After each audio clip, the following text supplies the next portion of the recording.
4.3 question number 11 the product of two whole numbers is 0। दो whole number को multiplication करके जो आंसर बनेगा वो 0 है। तो इससे हमें क्या पता चलता है?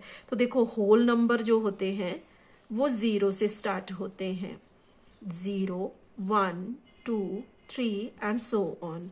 और प्रोडक्ट क्या होता है? Answer in multiplication. Answer in multiplication यानी कि अगर हम यहाँ पर फॉर एग्जांपल 2 को 5 से मल्टीप्लाई करें तो ये बनेगा 10।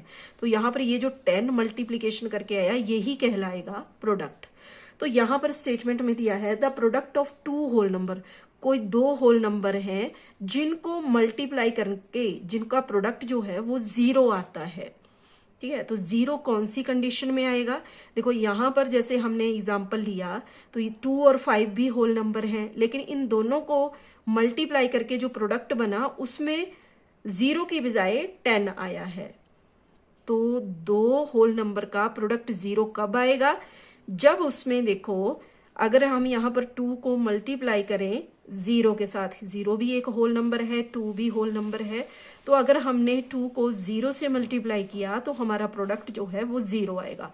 फॉर एग्जांपल यहाँ पर हमने थोड़ा बड़ा नंबर लिख लिया 357। तो इसका अगर प्रोडक्ट हमने यहाँ पर 0 लाना है तो इसको 0 से ही मल्टीप्लाई करना पड़ेगा। तो इसका मतलब ये हुआ कि हमें इससे ये कंक्लूजन मिलता है कि अगर किन्हीं दो होल नंबर का प्रोडक्ट 0 लाना है तो उसमें से 1 नंबर शुड बी 0, एक नंबर 0 होना जरूरी है। तो हम लिख सकते हैं कि 1 of the whole number should be 0। ठीक है, ये कंक्लूजन हमें इससे मिलता है।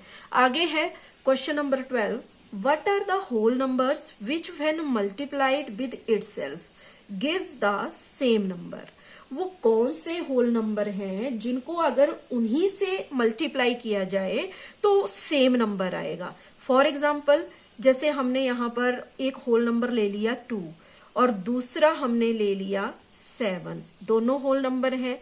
तो यहां पर क्वेश्चन ये नहीं है कि हमने कोई दो होल नंबर लेने हैं, यहां पर है कि हमने एक ही होल नंबर लेना है और उसको उसी के साथ मल्टीप्लाई करना है, और उसी के साथ मल्टीप्लाई करने पे सेम आना चाहिए, यानी कि यहां पर भी 2 आना चाहिए। तो ये तो पॉसिबल नहीं है क्योंकि 2 2 जा हो जाता है 4। तो हमें यहां पर फाइंड करना है ऐसे होल नंबर जिनको किसी से मल्टीप्लाई करने पर सेम नंबर रहे। तो इसके लिए देखो, अगर हम 2 को किसी और नंबर से मान लो हमने 2 का एग्जांपल हमने ले लिया, मान लो हमने ले लिया यहाँ पर 7। अब 7 को अगर हम 7 से मल्टीप्लाई करते हैं तो ये बनेगा यहाँ पर 49। सेम नंबर जो है वो यहाँ पर नहीं आया।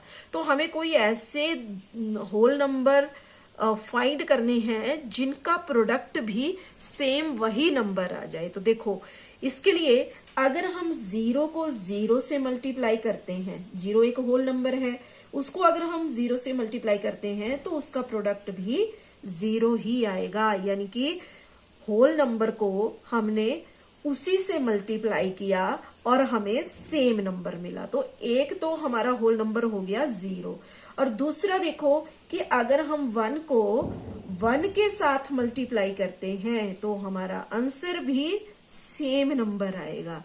तो इसके लिए हमारा आंसर हो जाएगा 0 and 1 are the whole number which when multiplied with itself give the same number।